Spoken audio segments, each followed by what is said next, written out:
สวัสดีครับผมกลับมาพบกับผมอีกครั้งหนึ่งนะครับกับผมปอนนะครับกับช่องไอปอนทีวีนะครับ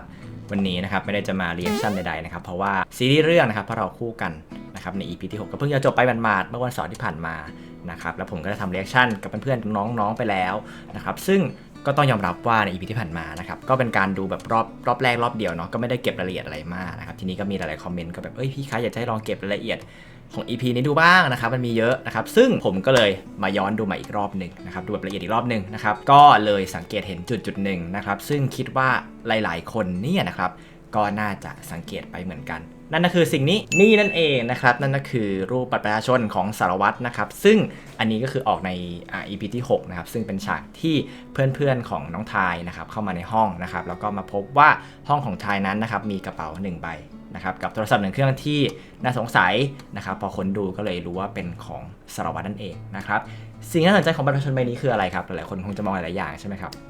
บจะให้มองเลขบัตรประชาชนของสารวัตรนะครับเอาไปลงทะเบียนรับเงินเยียวยาโควิด -19 ก็คงไม่ได้นะครับเพราะฉะนั้นสิ่งที่ผมมองลงไปก็คือเรื่องของวันเกิดของน้องสารวัตรนั่นเองนะครับวันเกิดของสารวัตรนะครับจะเกิดวันที่12 มีนาคมปีพศ 2543 นั่นเองนะครับทีนี้ผมก็เลยเกิดสงสัยว่าแล้วมันจะมีเกี่ยวข้องอะไรกั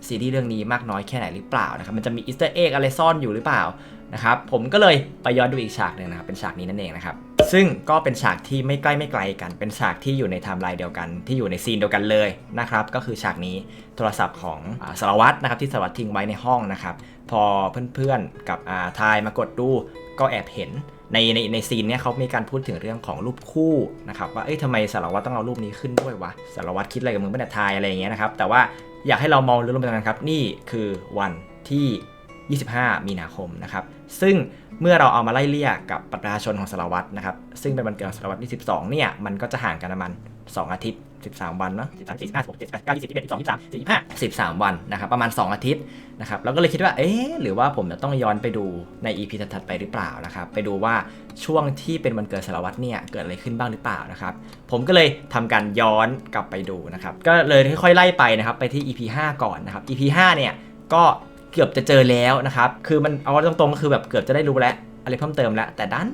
ติดนิดนึงเดี๋ยวไปดูว่ามันคืออะไรนะครับโป๊ะนะครับนี่คือโน้ตบุ๊กของเพื่อนของทายนั่นเองนะครับซึ่งเกิดขึ้นใน EP ที่5นั่นเองนะครับผมก็คือเพื่อนของทายนะครับมีการนำโน้ตบุ๊กมาก็น่าจะเหมือนกับหาข้อมูลทั่วไปอะไรครับแล้วเกิดซีนนั้นนะครับเกิดทายเกิดสงสัยข้อความหนึ่งใน Instagram ของสารวัตรนะครับซึ่งพิมพ์เป็นภาษาอะไรก็ไม่รู้นะครับเพื่อนๆก็เลยเอาโน้ตบุ๊กมาลองพิมพ์ดูนะครับโดยที่ไม่ได้สลับเปลี่ยนภาษานะครับผมทีนี้เนี่ยผมแอบเห็นวันเดือนปีของโน้ตบุ๊กเครื่องนี้นะครับที่แรกก็คิดว่าจะเป็นเขาเรียกว่าเป็นเบาะแสสำคัญและให้เราได้ย้อนกลับไปง่ายๆนะครับปรากฏมันดันไม่ง่ายที่คิดเพราะว่าวันเดือนปีเกิดของโน้ตบุ๊กเครื่องนี้นะครับน่าจะไม่ได้รับการอัปเกรดหรือว่าอัปเดตอะไรมากมายนะครับมันก็เลยทำให้ไปอยู่ในปี 2019 ซึ่งก็ไม่ช่วยอะไรอยู่ดีผมก็รู้สึกว่าโอ้ยเหนื่อยอีกแล้วต้องหาเพิ่มเติมนะครับแต่ไม่เป็นไรครับผมก็ได้ทำการย้อนกลับไปดูอีกใน EP ที่4นะครับเผื่อว่ามันจะมีอะไรมากขึ้นนะครับแล้วผมก็เจอสิ่งสำคัญที่เกิดขึ้นตามนี้เลยครับตึ้งอันนี้นะครับก็เป็นฉากนะครับที่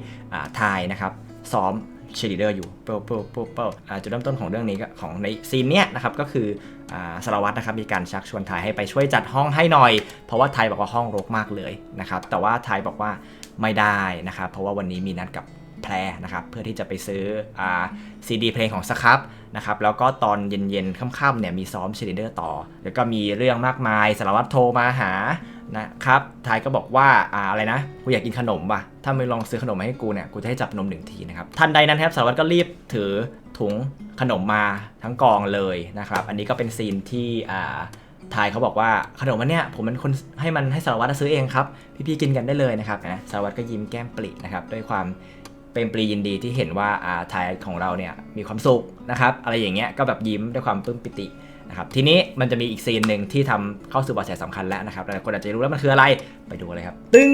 นี่ไงครับผมเจอแล้วนะครับเป็นโทรศัพท์มือถือของทายนะครับตอนที่เขาคุยกันว่าทายอยากจะรู้ว่าไอจีมึงไม่เคยฟอลใครเลยว่ะประมาณนี้นะครับมึงชอบใครอยู่ปะวะนะครับสารวัตรก็เลยหยิบมือถือขึ้นมานะครับแล้วก็เอา IG ตัวเองฟอลไปที่IG ทายนะครับเพื่อให้รู้ว่าตัวเองแอบชอบคนนั้นแหละคือฟอลใครก็คือชอบคนนั้นนะครับแต่สิ่งสำคัญสิ่งเหนือในนั้นทุกคนเห็นใช่ไหมครับในโทรศัพท์มือถือของทายนะครับก็ปรากฏวันที่ขึ้นมาคือวันพฤหัสที่12 มีนาคมมันคือวันอะไรครับ มันคือวันเกิดของสารวัตรนั่นเองทีนี้มันเลยยิ่งทำให้ซีนนี้มีความหมายมากขึ้นนะครับเพราะว่านะครับเนื่องจากว่าเป็นวันเกิดของสารวัตรใช่ไหมครับผมว่าสิ่งที่สารวัตรต้องการมากที่สุดนะครับก็คือต้องการอยู่ด้วยกันกับทายใช้เวลาอยู่ด้วยกันให้นานๆมากๆนะครับซึ่งนั่นก็เลยเป็นเหตุผลเมื่อตอนกลางวันที่ผ่านมาของซีนนี้นะที่สารวัตรเขามีการชักชวนนะครับให้ทายเนี่ยนะครับไปช่วยจัดห้องที่ห้องเขาหน่อยคุณคิดดูสินั่นน่าจะเป็นสิ่งที่สำคัญต่อจิตใจของสารวัตรมากๆเลยนะครับเพราะว่าลองนึกดูนะถ้าเป็นวันเกิดเรานะแล้วเราแบบสามารถชวนคนที่เราชื่นชอบได้นะครับไปจัดห้องไปทำกิจกรรมร่วมกันในห้องนอนของเราอะไรอย่างเงี้ยนะครับเป็นกิจกรรมจัดห้องนะไม่ใช่กิจกรรมอย่างอื่นนะอย่าเพิ่งคิดไกลนะครับเป็นกิจกรรมจัดห้องได้ใช้เวลาแบบร่วมกันอะไรเงี้ยผมว่ามันน่าจะเป็นสิ่งที่แฮปปี้มากๆแล้วสารวัตรก็น่าจะคิดเช่นเดียวกันนะครับแต่ทีนี้คือเหมือนกับแบบว่าเวลาก็ล่วงเลยไปนะครับแล้วก็ทายเขาก็ซ้อมลีดเนาะก็เลยอาจจะไม่ได้ไปนะครับสารวัตรก็เลยฝากสิ่งนี้ไว้ให้ทายนะครับนี่นั่นเองนะครับนี่ก็คือเป็นกุญแจห้องของสารวัตรเป็นกุญแจสำรองนะครับผมสารวัตรก็ฝากรุ่นพี่ในเชลิดเดอร์ที่เป็นรุ่นพี่นะครับของทายนะครับมาให้ทายนั่นเองนะครับเพื่อที่จะให้ทายไปช่วยจัดห้องให้นะครับในวันพรุ่งนี้ตอน7 โมงเช้านะครับเพราะว่าน่าจะเป็นคืนนี้เป็นคืนของวันเกิดสารวัตรก็คงจะไม่ทันแล้วเพราะว่ามันดึกแล้วนะครับแต่ผมมองลึกไปมากกว่านั้นนะครับเหตุผลที่ฝากกุญแจไว้ให้ทายเนี่ยอาจจะเป็นแบบว่าหลับผ่านพ้นคืนนี้ไปตื่นเช้ามาวันแรกของวันเกิดเรียกว่าอะไรหลังจากวันเกิดก็เป็นวันแรกของปีนี้ถูกไหมก็อยากจะได้พบหน้าคนที่แบบตัวเองอยากเจอมากที่สุดนะครับผมและสุดท้ายก็ได้เจอจริงๆตามซีนนี้ครับนี่เลยครับผมก็คือทายนะครับมาหาสารวัตรตามนัดในใบเลยนะครับ7 โมงเช้ากลิ้งก้องมาเคาะประตูแล้วก็เรียกเลยตามนี้นะครับแล้วก็เป็นจุดกำเนิดนะครับทำให้ทายของเราเจอสารวัตรเอ็กโปตามซีนนี้นะครับนี่ครับผมเป็นซีนที่ทายเจอสารวัตรเอ็กโปเปิดเขาแล้วนะผ้าห่มออกมาสารวัตรเอ็กโปพึ่มมหากรรมจ้าทั้งไบเทคบางนาทั้งสวนศิริกิติ์ก็คือมาเต็มเลยนะครับจัดใหญ่จัดเต็มเลยทีเดียวนะครับก็เป็นของขวัญให้กับทายที่เป็นการต้อนรับในการเข้ามาในห้องนะครับผมอีกทีหนึ่งทีนี้นะครับอย่างที่ผมบอกไปคือสิ่งที่เราสารวัตรต้องการเขาก็อยากจะแบบว่าพอผ่านพ้นคืนวันเกิดเขามาใช่ไหมครับเขาก็อยากจะแบบเห็นหน้าทายเป็นคนแรกเหมือนกับเพลงอะไรนะคนแรกของเช้าถัดไปฉันก็อยากเห็นเธอเห็นไหมเพลงนี้พอดีเป๊ะเลยนะครับก็เลยเป็นซีนนี้นี่ครับพอเจอเสร็จปุ๊บก็ชวนกันจัดผ้าปูที่นอนนะครับซื้อผ้าปูมาใหม่นะครับก็เลยกำเนิดฉากฟินๆแบบนี้โมเมนต์ดีๆแบบนี้ขึ้นมานะครับผมก็แบบสารวัตรก็น่าจะได้เต็มอกเต็มใจนะครับผมแต่สิ่งหนึ่งนะครับที่ทำให้ผมคิดว่าเนี่ยน่าจะเป็นวันเกิดของสารวัตรแบบแน่นอนจริงๆแล้วก็เพราะว่ามันเป็นเพราะอย่างนี้ครับเนี่ยครับแม่ของสารวัตรแล้วก็น้องชายของสารวัตรก็คือผู้กองนะครับมาเซอร์ไพรส์ครับซื้อข้าวของมาให้เหตุผลหนึ่งก็คืออาจจะพาผู้กองนะครับมาค้างแล้วก็เพื่อที่จะให้สารวัตรช่วยดูแลเพราะว่าจะมีงานเขาเรียกว่าเขาเรียกว่างาน Open House นะครับของมหาลัยนั่นเองนะครับก็คือจะไปดูว่าจะให้ผู้กองเข้าคณะไหนนะครับแม่ก็เลยพาผู้กองมาฝากไว้กับสารวัตรนะครับแต่ผมว่ามันมีเหตุผลหนึ่งในซีนนี้นะครับแม่เขาพูดว่าถ้าแม่มาก่อนก็ไม่เซอร์ไพรส์สิเซอร์ไพรส์อะไรครับหรือจะเป็นเซอร์ไพรส์วันเกิดของสารวัตรหรือเปล่าอันนี้ไม่แน่ใจเหมือนกันนะครับแต่สิ่งหนึ่งคือแน่ๆแล้วก็คือสิ่งที่สารวัตรต้องการมากที่สุดนะครับสำหรับวันเกิดตัวเองก็คือการได้อยู่ด้วยกันกับทายนั่นเองซึ่งเป็นโมเมนต์ที่แบบน่ารักตะมุตะมิมากๆเลยใช่ไหม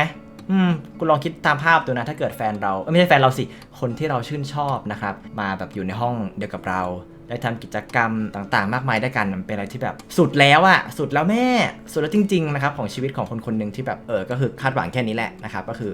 แค่นี้ก็คือประทับใจฟินสุดแล้วนะครับก็เลยเป็นแบบนี้นั่นเองนะครับผมนั่นแหละครับและนั่นก็คือเกร็ดเล็กๆน้อยๆนะครับซึ่งผมก็คือไปย้อนดู EP ที่ 6แล้วก็เลยแบบแอบสงสัยนะครับในประชาชนของสารวัตรก็เลยได้ไล่ย้อนดูมาเรื่อยๆก็เลยทำให้รู้ว่าEP ที่4นะครับก็คือ EP